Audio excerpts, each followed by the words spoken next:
struggle at Christmas to think of the extra stocking filler.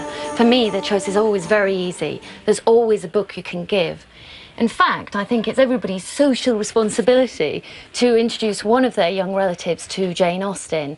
And I always like to recommend Emma.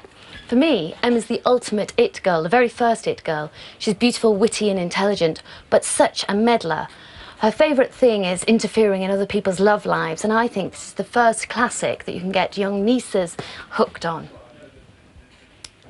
Another book that I love to recommend is Kate Long's Swallowing Grandma. Again, we have a young teenage heroine. She's 18-year-old Kate, and again she lives with an elderly relative, just the way Emma does live with her father. But instead of being spoilt and indulged and utterly beautiful and wealthy, poor Kate's the opposite. She lives in a northern town in contemporary times, and her grandma Poll would like to keep her at home. This book is utterly compelling throughout Christmas. It also makes you feel quite thrilled about your own family, because really they can't be quite as poisonous as Poll.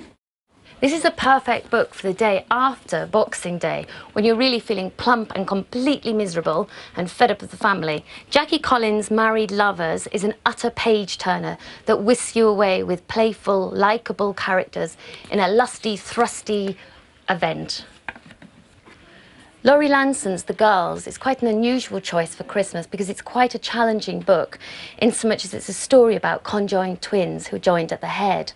This book is about the concept of self, because Ruby and Rose are completely different people, even though they share a bloodstream, and obviously they share space. So when you're feeling as though you're not getting enough space from your relatives, believe me, read this book and feel completely lucky. I'd happily recommend any of these books to be gifts for Christmas for any of your female friends or relatives.